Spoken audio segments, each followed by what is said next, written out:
안녕하십니까. 일산 그리스도교 임성택 목사입니다. 찬양과 말씀과 기도로 잠드는 21일 저녁, 목자가 읽어주는 에베소서, 오늘은 제5장입니다. 우선 찬양 한 곡 들으시고 그 찬양의 은혜 가운데서 에베소서 5장의 말씀을 1절부터 한번 상고해 보겠습니다. 먼저 찬양 들으시죠.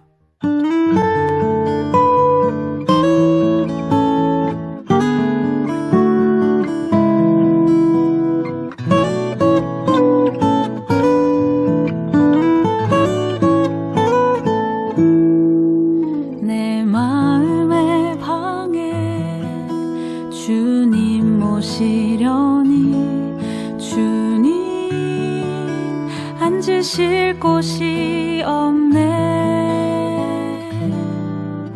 내 마음 가득 찬 더러운 생각과 욕심 오랫동안 끌어안고 있던 해묵은 상처, 오늘은 정말 마음 청소할래요. 환하게 비추는 주님의 말씀에 빛 아래 어둠은 버리고 감사를 가득 채워 마음 청소합니다.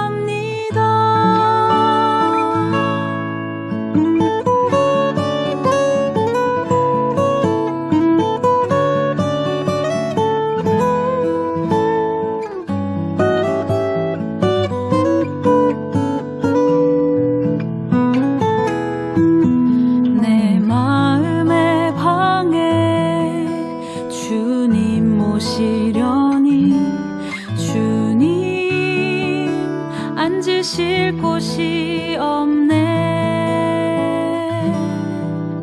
내 마음 가득 찬 더러운 생각과 욕심 오랫동안 끌어안고 있던 해묵은 상처, 오늘은 정말 마음 청소할래요.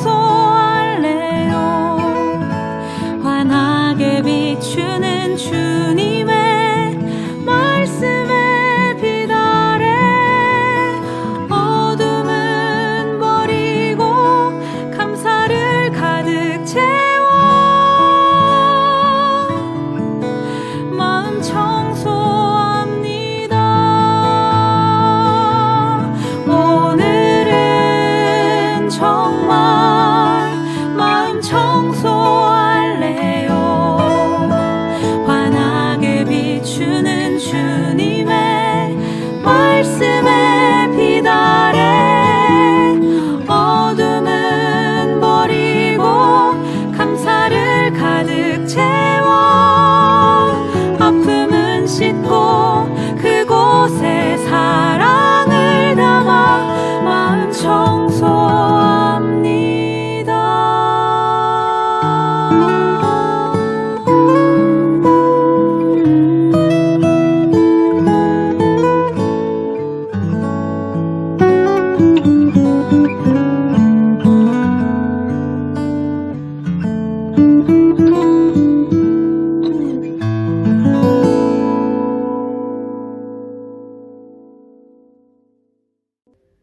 예, 찬양 잘 들으셨습니까?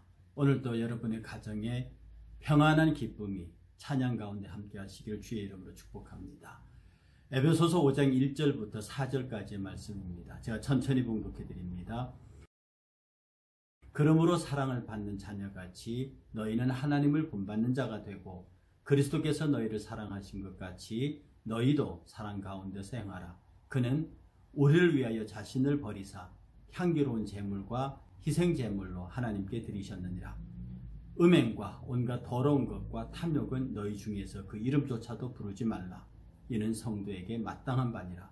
누추함과 어리석은 말이나 희롱의 말이 마땅치 아니하니 오히려 감사하는 말을 하라. 아멘.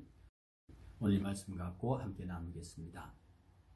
1절에 그러므로 사랑을 받은 자녀같이 너희는 하나님을 본받는 자가 되고, 이렇게 말씀이 되어 있습니다. 사랑을 받는 자녀, 이 말은요, 하나님을 본받는 자가 되는 근거가 됩니다. 하나님의 사랑을 받았기 때문에 하나님을 본받을 수 있죠. 모든 그리스도인은 하나님의 은혜, 특별히 용서의 은혜를 경험하고 자녀가 되었기 때문에 우리를 용서하신 그 하나님을 본받는 것은 지극히 당연한 일이죠. 그래서 베드로전서 2장 21절에는요. 이를 위하여 너희가 부르심을 받았으니 그리스도도 너희를 위하여 고난을 받으사 너희에게 본을 끼쳐 그 자취를 따라오게 하셨느니라. 그리스도께서 우리를 위하여 고난을 받으셨대요. 그래서 그 고난이 우리에게 본이 되셨대요. 그러니 저와 여러분들이 이 고난의 십자가를 고난으로 여기지 않고 그리스도를 본받는 것으로 여기는 것은 매우 귀중한 삶의 모양이 될 것입니다. 2절에요. 그리스도께서 너희를 사랑하신 것 같이 너희도 사랑 가운데서 행하라. 그는 우리를 위하여 자신을 버리사 향기로운 제물과 희생 제물로 하나님께 드리셨느니라. 이렇게 기록되어 있습니다. 상당히 무거운 내용을 담고 있는 것 같은데요. 무겁다는 뜻은 그만큼 귀중한 내용을 담고 있다는 뜻이기도 합니다. 그리스도께서 너희를 사랑하신 것 같이 너희도 사랑 가운데서 행하라. 여기에서 바울이 가치라는 말을 쓰거든요. 이 가치가 헬라어로 카도스라는 말인데요. 모방의 기준을 말합니다. 여기까지 모방해라, 그런 뜻이거든요. 가치가. 그래서 카도스, 모모와 가치라고 하는 말은요, 그리스도인이 닮아서 지녀야 할 사랑이 개인적으로 어떻게 생각하는 것이 아니라 그리스도가 생각하는, 그리스도가 원하는 양만큼 우리가 그리스도를 닮아야 한다는 뜻입니다. 그래서 우리들의 신앙의 기준은 항상 그리스도예요. 여러분의 기준과 여러분의 생각, 그런 데서 맞춰서 어떤 그 기준을 정해버리면 그건 하나님 앞에 합당한 것이 되지 못해요.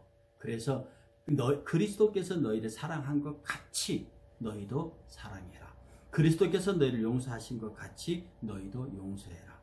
이 모든 용서와 사랑과 우리의 선행의 모든 것들이 다 그리스도가 우리의 삶의 표준이 되어야 한다. 그런 메시지를 담고 있는 거예요.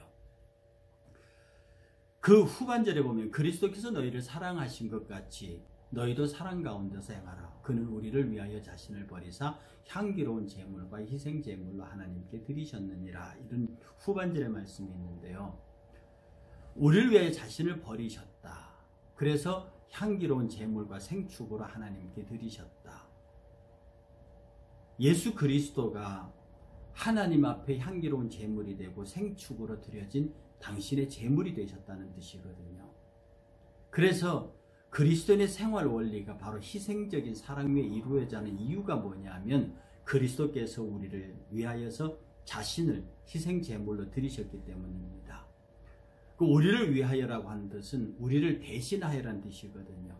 그래서 그리스도의 희생이 우리를 위하여 이루어졌다고 하는 대속의 은혜를 설명하고 있는 부분입니다. 여기서 생축과 제물과 생축으로 자신을 버리사 제물과 생축으로 하나님께 드리셨다는 말은 그리스도의 죽으심을 이렇게 제물과 생축이라고 하는 말로 같은 말을 반복했다고 보시면 됩니다. 모든 종류의 희생을 다 해서 최고의 희생을 드렸다는 뜻이거든요. 향기롭다는 뜻은, 향기로운 제물이라는 뜻은 하나님이 받으심직하다는 뜻입니다. 여러분 성경에 향기로운 제물 그렇게 말하잖아요. 그 말은 냄새가 향기롭다는 말이 아니고 그 제물을 받으시는 하나님께서 그것을 향기롭게 여기신다는 뜻입니다. 즉 받으신다는 뜻이죠. 그 제물을 받으신다는 뜻은 화해가 성립됐다는 뜻입니다. 그래서 그리스도께서 십자가의 향기로운 제물이 되신 것은 하나님께서 그리스도를 받으셨다는 거거든요. 그리스도를 받으셨다는 뜻은 무엇입니까? 그리스도의 대속의 역사를 인정하셨다는 뜻입니다. 그래서 그리스도를 합당하게 받으신 하나님께서는 그리스도가 대속하신 우리를 당연히 받으시는 거죠. 이것이 대속의 은혜입니다. 이런 삶이 대속의 희생적인 삶, 우리도 그 삶을 살아야 하는 거죠. 그 희생적인 대속의 삶을 살기 위해서 어떻게 해야 하느냐? 바울은 이것에 관하여 세 가지를 가르칩니다. 하나는 음행과 온갖 더러운 것과 탐욕은 너희 중에서 이름조차도 부르지 말아라. 우리가 대속의 삶을 사는 사람에게서 음행과 온갖 더러운 것과 탐욕은 이름조차도 부르지 말아라. 여기에서 음행이라고 하는 것은 합법적인 결혼 생활 이외에 이루어지는 모든 부도덕적인 성적 관계를 음행이라고 부릅니다. 그리고 더러운 것이라고 하는 것은요, 세속적인 존재의 특성입니다. 그러니까 세상은 전부 더러운 걸로 규정되어 있거든요. 그것이 아무리 윤리로 포장되고 종교로 포장되었다 하더라도 세속에 속하여 있는, 즉 하나님 밖에 있는 것인 한 모두가 더러운 것입니다. 그리고 탐욕은 단순한 욕심이 아니에요. 끊임없이 어떤 육체적인 만족을 위해서 쾌락을 추구하는 게 이게 탐욕입니다. 그러니 대속의 은혜 가운데 대속적인 삶을 사는 성도들은 음행과 더러운 것과 탐욕을 버려라. 그건 이름조차도 부르지 마라. 이것은 성도들에게 마땅한 바다. 이 마땅한 바라고 하는 것은 이론의 여지가 없다. 두 번 이야기할 필요가 없다라는 뜻입니다. 그러면 4절로 갑니다. 또 하지 말아야 할 일것들이 있는데 특별히 언어 생활입니다. 누추함과 어리석은 말이나 희롱의 말이 마땅치 아니하니 오히려 감사한 말을 하라. 아까는 세 가지 금해야 할 행동에 대한 이야기였고요. 지금은 금해야 할 세 가지 언어를 말합니다. 누추한 언어예요. 그 누추한 언어라고 하는 것은 천하고 속되고 더러운 말, 부끄러운 말, 이런 말입니다. 이걸 추한 말이라고 하는 것. 천하고 속되고 더럽고 부끄러운 말. 이게 우리 중에서 이걸 욕이라고 하는 것이죠. 천박한 욕. 그 다음에 어리석은 말은 뭐냐면 죄악의 성향을 지니고 있는 좋지 않는 말입니다. 그 바보같이 중얼거리면서 분별 없이 내깔리는 거죠. 그러니까 뭐라고 중얼중얼 하면서 툭툭 내뱉는데 상대를 모욕하고 상대를 비아냥거리고 상대의 마음을 아프게 하는, 그러니까 정확한 대화는 아니에요. 그런데 뭔가 내깔리듯이 말을 하는데 그 말을 듣는 이가 불편해요. 군소리, 잡소리 이런 겁니다.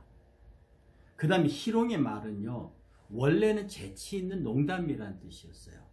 그런데 오늘 이 본문 속에서는요, 외설적이고 그 다음에 상스러운 농담이나 더 나아가서 독설까지 그런 걸 포함하는 거예요. 이런 언어 생활은 그리스도인의 삶에 결코 도움이 되지 않습니다. 그래서 천하고 속되고 더럽고 부끄러운 욕설 같은 것들, 천박한 말들은 우리에게 마땅치 않아요. 또 어리석은 말, 분별 없이 내깔리는 군소리, 잡소리, 쓸데없는 이야기들, 이런 것들은 마땅하지 않아요. 그리고 포장은 재치 있는 농담처럼 보이지만 거기에 외설스럽고 상스러운 성적 농담이나 독설 같은 것들이 포함되어 있는 대화는 성도들에게 합당하지 않습니다. 그러면 어떤 말을 해야 됩니까? 감사하는 말을 해라. 감사하는 말을 해라. 그리스도인의 생활 언어에 있어서 최선의 말은 바울은 이걸 감사라고 말해칩니다. 감사. 이 감사하는 것이 그리스도인의 최고의 언어라고 말하는 거죠. 그래서 이 감사하는 말 있잖아요. 좋다고 하는 의미와 은혜라고 하는 말이 합쳐져 있는 말입니다. 그래서 감사하는 말은 좋은 은혜에, 하나님의 은혜에 응답하는 말이라는 뜻이에요. 그래서 그리스도인의 입에서는 내게 베푸신 모든 것들이 다 하나님의 은혜이기 때문에 내가 그 은혜를 찬송하고 그 은혜에 화답하는 언어가 전부 감사의 언어들입니다. 그래서 이 감사의 언어를 쓰는 사람들은 모두 성령에 취한 사람들이에요. 그래야만 감사할 수 있습니다. 성령에 취해서야만 다른 세상 사람들이 볼 때는 분명히 불행한 일인데 감사하다고 말하는 거거든요. 여러분 길을 가다 탁 엎어졌습니다. 그 기분 나쁜 일이고 내 몸이 다쳤으니까 나쁜 일이에요. 그러나 그리스도는 넘어지면서도 감사하다 합니다. 이건 세상 사람들이 볼 때는 이해가 안 되는 거예요. 어떤 사람에게만 이해가 됩니까? 그렇게 감사하다고 말하는 사람, 즉 그 안에 성령이 내주하시는 이만 감사하다고 말할 수 있어요. 그래서 우리는 성령에 취해야 하는 거예요. 그래서 에베소서 5장 18절에 보면 술 취하지 말라. 이는 방탕한 것이니 오직 성령의 충만함을 받으라. 지금 우리가 읽은 에베소서 5장의 끝부분에 가면 이 얘기가 나옵니다. 우리가 성령에 취해야 하는 이유가요, 더러운 행실들을 하지 아니할 뿐 아니라 좋은 말을 하는 거, 그 모든 면에서 감사할 수 있는 언어를 내뱉을 수 있는 자동 시스템이 바로 성령 충만함입니다. 그 다음에 골로새서 2장 7절에는요, 그 안에 뿌리를 박으며 세움을 받아 교훈을 받은 대로 믿음에 굳게 서서 감사함을 넘치게 하라. 그리스도 안에 뿌리를 박고 세움을 받아서 커서 교훈을 받은 대로 믿음에 굳게 서서 어떻게 됩니까? 감사가 넘치게 하라는 거죠. 골로새 3장 15절에요. 그리스도의 평강이 너희 마음을 주장하게 하라. 너희는 평강을 위하여 한 몸으로 부르심을 받았나니 너희는 또한 감사하는 자가 되라.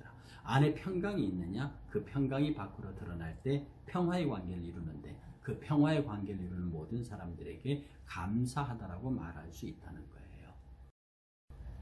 사랑하는 여러분, 어떻습니까? 정말 우리가 하나님 앞에서 하나님의 사랑을 받은 자녀로서 하나님을 본받아서 그리스도께서 우리를 사랑하신 것 같이 우리가 모든 사람을 사랑할 수 있는가? 그리고 사랑했는가? 예수께서 우리를 향하여 대속제물이 되셨는데 우리는 그 대속제물에 합당한 성도의 삶을 살았는가? 정말 우리에게서 천박하고 험한 말들을 거두고 감사의 말들을 했는가? 이런 것들을 오늘 하루 삶을 조용히 돌아보시면서요, 하나님 내일 또 하루를 허락하시면 우리가 그렇게 살게 해 주옵소서 라고 기도하시고 오늘 밤 평안히 주무시기를 주의 이름으로 축복합니다. 함께 기도하시겠습니다. 거룩하신 하나님, 우리 모두가 하나님의 사랑을 받은 자녀같이 하나님을 본받는 자가 되게 하옵소서. 그리스도께서 우리를 사랑하실 것 같이 우리도 그의 사랑 가운데서 행할 수 있게 하옵소서. 우리를 위하여 자신을 버리신 그리스도께서 향기로운 제물과 희생제물이 되셔서 하나님께 드리셨으니 우리도 그렇게 거룩한 성도의 삶을 살게 하옵소서. 이를 위하여 우리 중에서 음행과 온갖 더러운 것과 탐욕은 이름조차도 부르지 않는 성도가 되게 하옵소서. 누추함과 어리석은 말이나 희롱의 말도 마땅치 아니하오니 오직 감사의 말을 하게 하옵소서. 예수님의 이름으로 기도합니다. 아멘. 사랑하는 여러분, 이번 주 목요일 저녁에 뵙겠습니다. 평안을 빕니다. 평안히 주무십시오. 감사합니다.